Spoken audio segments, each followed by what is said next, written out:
छात्रों नमस्कार। मैं डॉक्टर विनय कुमार मिश्र आज आपको आपके प्रथम पत्र रीतिकालीन काव्य संकलन के अंतर्गत एक महत्वपूर्ण कवि देव के विषय में परिचय यहाँ दिया जाएगा। देव रीतिकाल के महत्वपूर्ण कवि हैं। इनका जन्म संवत 1730 में और देहावसान संवत 1824 में हुआ था। देव की जन्मभूमि इटावा मानी जाती है। इटावा आप जानते हैं कि यह जिला उत्तर प्रदेश में है।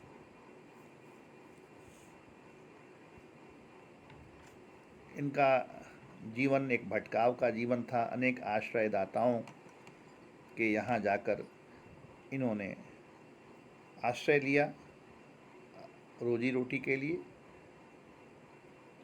और इन्होंने अनेक काव्य के ग्रंथ रचे। इन्होंने लक्षण ग्रंथ रचे। ग्रंथों की संख्या के विषय में बहुत मतभेद है। कोई इनकी संख्या 52, कोई 72, कोई 80 बताता है, लेकिन हिंदी साहित्य के जो श्रेष्ठ समीक्षक हैं आचार्य रामचंद्र शुक्ल ने इनके 25 ग्रंथों की सूची दी है। कविदेव लक्षण ग्रंथ रचने वाले ग्रंथकार के रूप में और एक कवि के रूप में भी प्रसिद्ध हैं। ऐसा हम मानते हैं कि इन्होंने अपने पहले लक्षण ग्रंथ भाव विलास की रचना 16 वर्ष की अवस्था में ही कर डाली थी। इनके ग्रंथों में भाव विलास, अष्टयाम, राग रत्नाकर, जाति विलास, रस विलास, काव्य रसायन, राधिका विलास, नीति शतक, नख शिख, प्रेम दर्शन, वृक्ष विलास आदि प्रसिद्ध ग्रंथ हैं। इन ग्रंथों में मुख्य रूप से नायिका भेद, नक्षिक वर्णन, ऋतु वर्णन, रस अलंकार, शब्द शक्ति, काव्य पिंगल, नीति दर्शन आदि का निरूपण किया गया है। परंतु इनके सभी ग्रंथों का जो वर्ण्य विषय है वह मुख्यतः श्रृंगार ही रहा है। नायिका भेद वर्णन रीतिकाल में अगर करने वाले कवियों में इनका स्थान सबसे ऊपर है। काव्यशास्त्र के क्षेत्र में उन्होंने कुछ मौलिक अपनी उद्भावना भी की है, कुछ परंपरागत मान्यताओं का समर्थन भी किया है।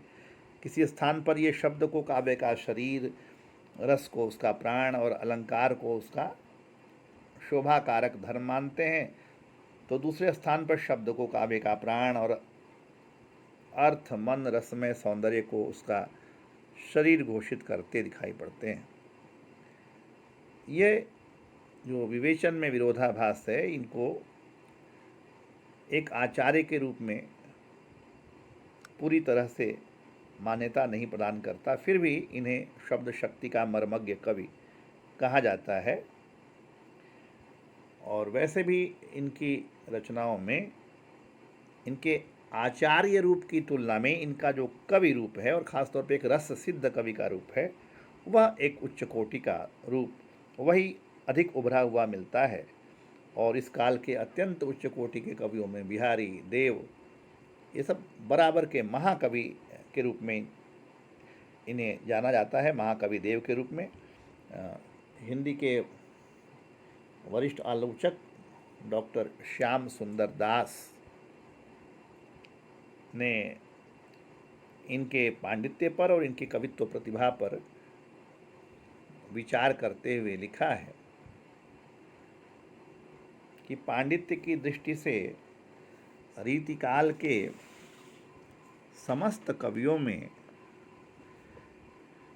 देव का स्थान आचार्य केशवदास से कुछ नीचा माना जा सकता है।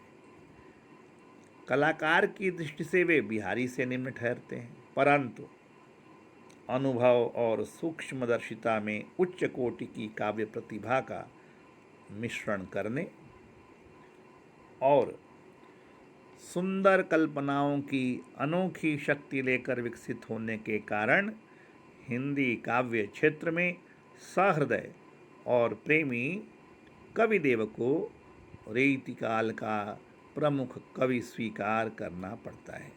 कुछ ऐसी ही बात आचार्य रामचंद्र शुक्ल ने भी इनकी काव्य प्रतिभा की प्रशंसा करते हुए कही है। उन्होंने लिखा है, इनका सा अर्थ सौष्ठव और नवोन्मेष विरले ही कवियों में मिलता है। रीतिकाल के कवियों में ये बड़े ही प्रगल्भ और प्रतिभा संपन्न कवि थे, इसमें संदेह नहीं है। कविदेव की रचनाओं और उनके विषयों में, विषय वस्तु में विविधता मिलती है। किसी विषय को उठाकर देव बड़ी कुशलता के साथ आगे बढ़ते हैं, कहीं उसे पूर्णता तक पहुंचाते हैं, कहीं पहुंचाते पहुंचाते चूक जाते हैं, क्योंकि ऐसे स्थलों पर भाषा भाव के उन्मेष को संभाल नहीं पाती। इनमें भी बिहारी के समान उक्ति वैचित्र्य का मोह मिलता है और वे इसी मोह के कारण कहीं कहीं शब्दालंकारों का निरर्थक प्रयोग कर बैठते हैं। परंतु जहाँ वे पांडित्य प्रदर्शन, उक्ति वैचित्र्य, अतिशय अलंकरण आदि की प्रवृत्तियों पर विजय प्राप्त कर भाव में डूब छंद बांधते हैं, वहाँ उनकी भाषा में मतिराम की भाषा की तरह से सहजता, एक सहज प्रवाह, एक सहज गति आ जाती है और उनकी काव्य प्रतिभा का एक सफल चरमोत्कर्ष वहाँ दिखाई पड़ता है। आचार्य हजारी प्रसाद द्विवेदी ने देव की इस विशेषता की प्रशंसा की है और लिखा है कि जब देव अपने प्रिय और मनोवांछित विषय की व्यंजना का संकल्प करते हैं तो वे बिहारी और मतिराम दोनों के गुणों का सुंदर परिचय देते हैं। वे यत्नज अलंकारों, प्रेमाभिव्यंजक शरीर चेष्टाओं और तिरछी टेढ़ी वचन व क्रिया से उत्तेजित होने वाले मादक चित्रों की वैसी ही सुंदर व्यंजना करते हैं जैसी अयत्नज अलंकारों, अनुरागजन्य मनोविकारों और परिस्थितिजन्य उक्ति वैचित्र्य की। देव की अभिव्यंजना शैली प्रौढ़ और प्रांजल है।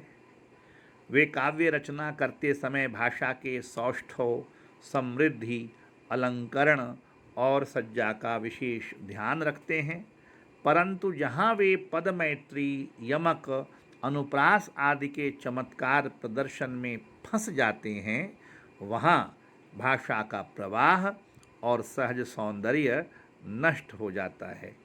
ऐसे स्थलों पर शब्द व्यय अधिक और अर्थ की न्यूनता, शब्दों की तोड़ मरोड़ आदि कई तरह की निर्बलताएं स्वतः ही आ जाती हैं। तो इस तरह से हम देखते हैं कि रीतिकाल के जो प्रमुख कवि हैं, उन प्रमुख कवियों में देव का नाम बड़े कवियों के पात में, बड़ी कवियों के पात में, जिनमें बिहारी का भी नाम है, जिनमें केशवदास का भी नाम है, और उसके कारण है दो रूप में। एक तो आचार्य की दृष्टि से चूँकि देव ने लक्षण ग्रंथों की रचना की तो उन्हें हम केशवदास, चिंतामणि, कृपाराम ऐसे लक्षण ग्रंथ लिखने वाले आचार्यों के साथ रखते हैं। उनके तमाम ग्रंथ इसके प्रमाण हैं। आचार्यत्व की पूर्ण प्रतिष्ठा है इनके यहाँ। डॉक्टर नगेंद्र ने देव को केंद्र में रखकर कहा है कि इतना आवेग, इतनी तल्लीनता रीतिकाल में केवल घनानंद को छोड़कर अन्यत्र अप्राप्य है।